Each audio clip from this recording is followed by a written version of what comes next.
Suivez-moi, faites ce que j'ai fait. Soyez mes imitateurs, comme moi je le suis de Christ. Pourquoi Paul disait ça? Puisque Paul marchait avec Christ. Si vous entendez un serviteur qui dit, non mais ne suivez pas ce que moi je dis, ne suivez pas ce que j'ai fait, mais suivez ce que j'ai dit, il a un problème. Puisqu'un serviteur doit être l'image de son maître. Et quand on est l'image de son maître, on doit donner un bon exemple. Et les gens qui te regardent doivent te suivre toi, puisque tu donnes cette image-là. Mais déjà, toi, quand tu es déjà un homme ou une femme biface, quand tu es derrière la chair, tu donnes une autre impression. Tu donnes autre chose. Mais quand tu te retrouves chez toi, tu fais autre chose. Il y a même des serviteurs de Dieu avec des bouteilles de whisky dans leur chambre. Et quand ils boivent ça, tu ne peux même pas savoir qu'ils boivent ça. Il n'y a que sa femme qui sait. Et quand il va acheter ça au supermarché, il y a quelqu'un qui achète pour une personne, ce n'est pas un problème. Tu as ton père qui boit, ton père t'a dit, tu dois m'acheter une bouteille. Papa, voilà, c'est pas bon de boire, c'est comme ça, comme ça, comme ça, comme ça. Tu donnes. Tu bois, mais que Dieu change ton cœur. Puisque moi, je n'ai pas la capacité de changer ton cœur, mon père. Tu es mon père. Je ne t'ai pas choisi. Mais je suis venu dans ce monde, je t'ai trouvé et tu es mon père. Je t'accepte comme tu es mon père. Mais que Dieu touche ton cœur et que tu changes, papa, parce que là, ce n'est pas bon. Et c'est comme ça, un enfant de Dieu. Il faut laisser à Dieu le pouvoir de changer le cœur de l'homme, mais toi tu déclares la parole qui peut toucher cet homme-là. Puisque c'est en déclarant la parole que derrière la parole, Dieu va agir. Moi je vous parle, moi je buvais. Moi je buvais. Mais ma fille me dit un jour, j'ai une fille de 7 ans. Ma fille me disait, et dit à sa maman, maman, papa c'est pas bon, papa il boit, tu sais. Mais je parte à l'église. Papa il boit, tu sais, boire c'est mauvais, c'est pas. Un jour, l'enfant prend le courage de me dire, papa, il ne faut pas boire. Boire, c'est mauvais puisque ça devient un erreur. Papa, tu vois, tu vas devenir sous glace, etc. Et je sentais que si j'ai fait une semaine, 3 jours sans boire, c'était un problème pour moi. J'ai dit, Seigneur, tu m'amènes où? Là, c'est le Seigneur qui préparait déjà mon ministère. Le Seigneur préparait mon ministère. Seigneur, tu vas où avec moi? Et j'ai commencé, mes frères et sœurs, quand je prends seulement un verre, je mets dans ma bouche. Ah, ma femme peut témoigner. J'ai mal à la tête terrible. Je ne dors pas sur le lit. Je tourne dans tous les sens au lit. Et elle appelle la nuit, là, elle dit, mais il va mourir. J'ai dit, mais... Ah, je défendais, mais en soi, la bière n'est pas mauvaise. Il me dit, tu es serviteur. Je dis, là, Dieu est en train maintenant de te montrer maintenant les épreuves. Attention. À un moment donné, je me suis dit, j'arrête. Quand on commence à me parler du ministère, de mon ministère, des révélations sur mon ministère, je dis, Seigneur, je dois arrêter pour te servir. Et depuis que j'ai arrêté, moi, sentir même l'odeur de bière, vin là, ça me fait très mal, je ne supporte pas. Mais quand je suis avec les gens qui boivent, dans ma famille, ils boivent, je leur parle. Voilà, c'est comme ça, voilà ce que Dieu veut, comme ça, mais que Dieu touche vos cœurs, un point, un trait, puisque je veux que vous soyez changés comme moi. Et il m'est arrivé, même les simples panachés bien aimés, je prends les panachés comme ça, je mets dans ma bouche, j'ai mal à la tête. Et je ne peux pas digérer ça, j'ai mal à la tête, toute la journée je suis mal. Je vais prendre des Doliprane, je vais boire tout ça. Non, fin de compte, je dis à ma femme, prie pour moi. Elle me dit, je dois prier pour toi, mais tu arrêtes. Et là, tout ce qui est alcool, ça ne rentre pas. Pourquoi? Puisqu'on est serviteur de Dieu. Ces choses-là, j'ouvre une parenthèse, ce n'est pas des choses qui sont bien pour celui qui est enfant de Dieu. En général, puisqu'avant d'être serviteur, on est enfant de Dieu. Dieu parle à ses enfants à chaque minute et à tout instant.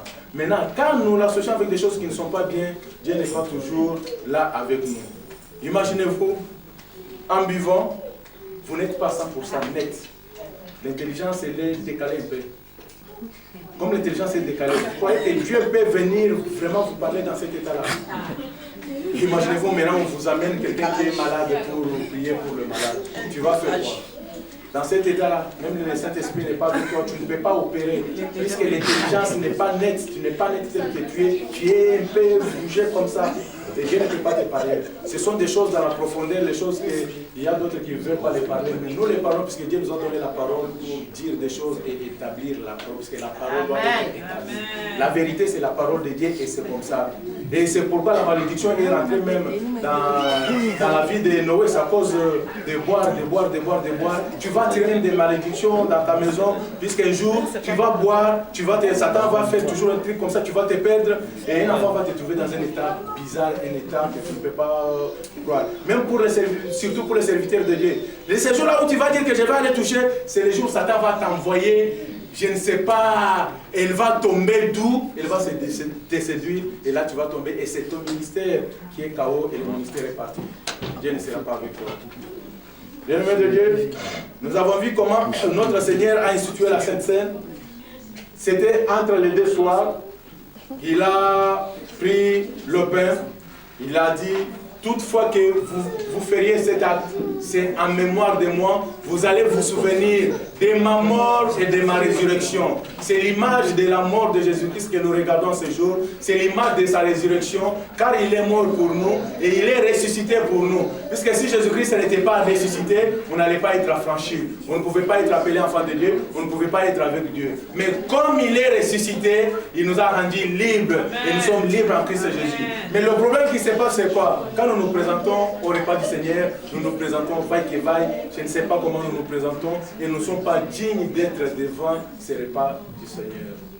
Bien-aimé, toute une année, tu ne te présentes pas au repas du Seigneur. Qu'est-ce qui se passe dans votre vie?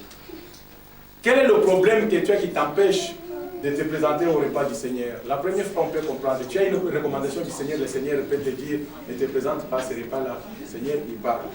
Mais toi, ça fait 5 ans que tu ne te présentes jamais au repas du Seigneur. Quel est ton problème que tu as que tu ne peux pas résoudre? Viens voir les serviteurs de Dieu. Ils sont là. Pose le problème clairement. Papa, moi j'ai un problème qui m'empêche de me présenter au repas du Seigneur.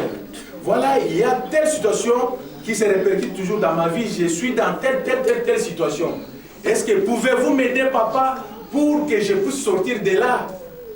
Puisque la parole de Dieu nous dit, les corps rompus est pour notre intégrité physique, c'est pour notre santé. Et la coupe, c'est pour la rémission de nos péchés.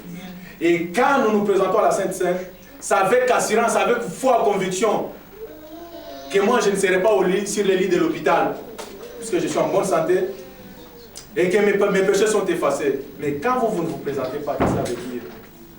Et quand bien même vous vous présentez, mais il y a des problèmes qui persistent. Toujours, tu es toujours dans des difficultés problématiques.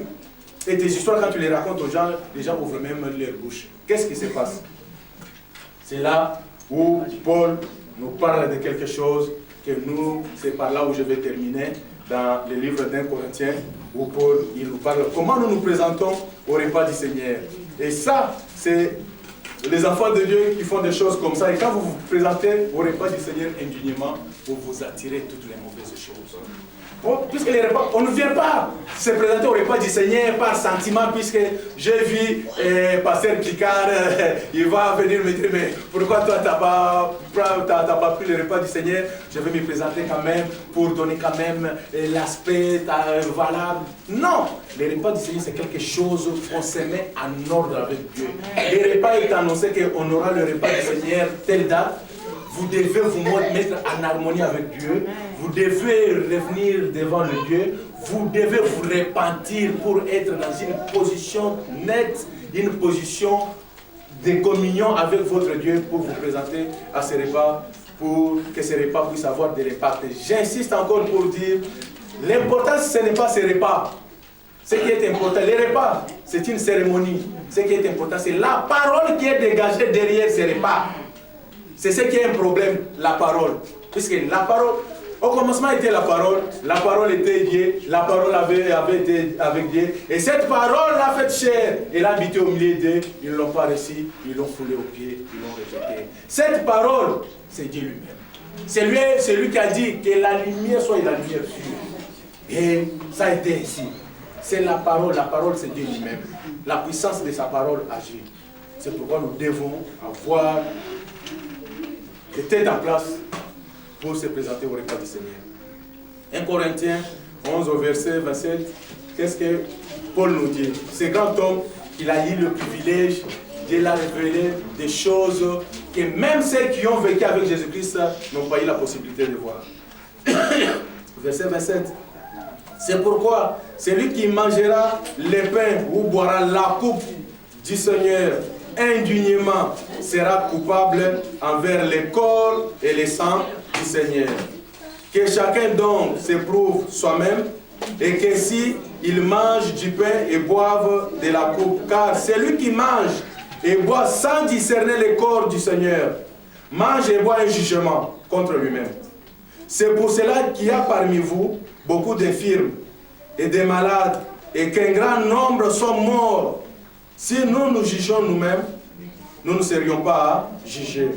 Mais quand nous sommes jugés, nous sommes châtiés par le Seigneur afin que nous ne soyons pas condamnés avec le monde. C'est pour dire quoi? Les repas du Seigneur, c'est quelque chose que nous devons prendre le temps. Nous devons discerner ces repas. Nous devons nous poser des questions. Je veux me présenter au repas du Seigneur.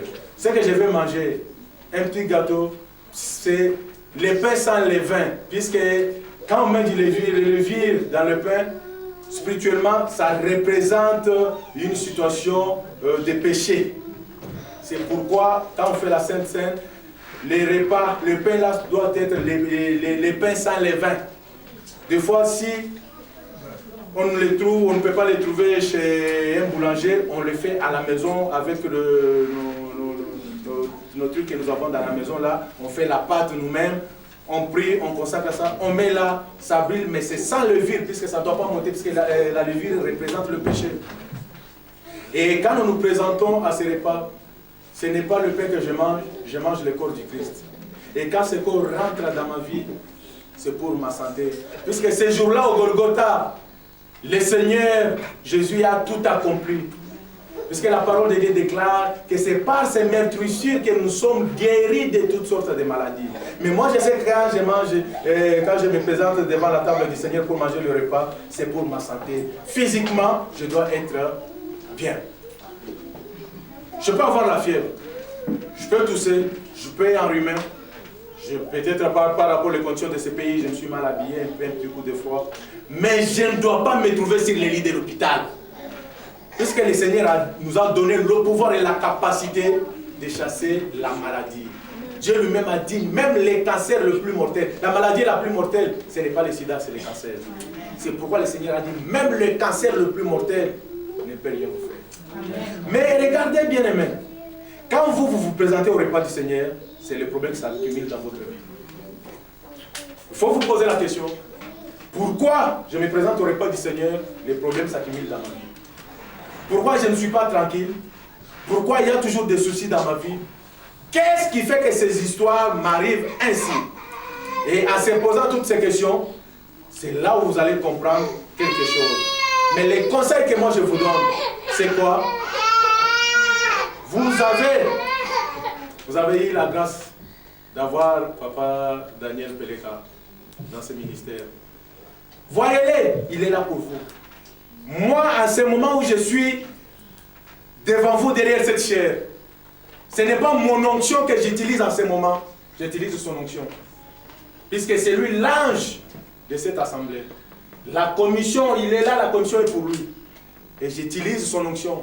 Sa relation avec Dieu me connecte moi avec ma relation que j'ai avec mon Dieu. Ça me connecte à mon Dieu. Et le Saint-Esprit m'aide à dégager ce que Dieu est en train de mettre dans mon cœur pour vous bénir. C'est lui. Vous le voyez. Vous parlez avec lui, puisqu'il est là. S'il n'est pas là, il va laisser des gens capables, dignes et honnêtes que vous devez faire confiance. Puisque si vous n'avez pas confiance à un serviteur de Dieu, inutile d'aller devant lui. Inutile de donner même tes oreilles pour entendre ce qu'il va sortir dans sa bouche. Puisque manque de confiance, ce que vous allez avaler de lui, c'est une malédiction que vous allez prendre. Commencez à avoir déjà confiance aux serviteurs qui sont devant vous, qui vous parlent. À ce moment-là, quand tu as des difficultés, vous allez vous présenter devant ces gens. Ils vont vous aider selon qu'ils sont inspirés du Saint-Esprit et non pas selon par la chair. Puisque la chair ne peut pas nous aider. Car le Seigneur Jésus, il a dit à ses disciples, je m'en vais au Père, mais vous ne resterez pas des orphelins. Je vous enverrai l'esprit de révélation, l'esprit de la lumière. Le Saint-Esprit sera avec vous. Le Saint-Esprit vous communiquera toutes choses, vous enseignera toutes choses. Même les choses que vous avez oubliées, il va vous les rappeler. Les choses que vous ne connaissez pas, il va vous enseigner. Et c'est poussé par le Saint-Esprit que les hommes de Dieu auront des révélations pour vous aider à ne pas se présenter au repas du Seigneur indignement, puisque ça nous attire toutes les choses de foutaise du monde et nous avons toujours des problèmes. La vie est débloquée à un moment donné. On ne sait pas où mettre le pied, on ne sait pas où mettre la tête à cause même de notre comportement nous-mêmes. Et maintenant, nous les chrétiens quoi? Ah, bien-aimé, chez moi là c'est grave. Satan il est tellement risé là, je ne respire pas. Ah, moi c'est compliqué. Non! C'est pas compliqué, c'est vous-même. Vous connaissez le problème et vous ne voulez pas dénoncer ça. Il faut que ça sorte pour qu'on puisse vous aider. La parole de Dieu déclare que tout celui qui est venu dans le Seigneur, qu'il sache que les problèmes, les tribulations sont là pour vous, pour lui. Ne sachez pas qu'en venant dans le Seigneur, tout est facile. Vous allez tout ramasser. Et surtout les chrétiens, c'est la bénédiction qui les intéresse. Non. Cherchez premièrement le royaume et la justice du Seigneur et les restes vous seront donnés par Dieu. Ce n'est pas, puisque des choses là, Dieu vous a déjà béni, il sait que vous en avez besoin. Mais Dieu regarde vos positions et vos conditions, ça retarde certaines choses. Et la bénédiction, vous regardez des millions, des milliards. Chez Dieu, il n'y a pas des millions, des milliards. Des millions, des milliards, c'est maniable. C'est pourquoi vous voyez beaucoup de serviteurs, dès qu'ils ont des millions, des milliards, ils sortent de la voie. Ils commencent à faire n'importe quoi. Chez Dieu, la suffisance, c'est quand tu es autosuffisant, tu as un logement, tu as un travail, tu as un salaire, tu te prends en charge, tu vis. Mais les problèmes que tu as dans le Seigneur, tu les vis en paix. Puisque Jésus a dit, je vous donne la paix, je vous laisse la paix, non de la manière du monde, mais de la manière dont mon Père les donne. Et cette paix que vous avez en vous, c'est ce qui vous permet de vivre avec vos problèmes. Mais prends tes problèmes à toi. Dis-les à quelqu'un qui n'est pas dans le Seigneur. Ah, il va te dire, hey, mais tu fais quoi? Mais moi je savais que c'est moi qui est dans des problèmes, dans des foutaises. Je me voyais moi là, terminé là. Mais c'est que toi tu es là. Si c'est moi, je dois mourir aujourd'hui. Mais toi tu vis avec ça, tu as la paix du cœur. Tu surmontes tes problèmes petit à petit, tu vas de l'avant. C'est pour te dire, quand on vient dans le Seigneur, il y a des problèmes, mais Dieu fait que nous puissions vivre avec ces problèmes dans la paix, avec calme, en regardant toujours à lui, car c'est lui qui est notre bouclier. Il est l'Éternel, le Dieu de gloire, il est le Dieu tout-puissant, il est Jéhovah juré, il est celui qui est assis dans son trône, il est celui qui donne à tout temps, car il est le maître des temps des circonstances. C'est lui, la véritable source d'eau intarissable et le rocher de tous les âges. Et quand nous revenons toujours devant sa face, Dieu est là, il fait quelque chose, puisqu'il est là pour son peuple, et il les bénisse. Et soyez bénis, que Dieu vous bénisse. Amen.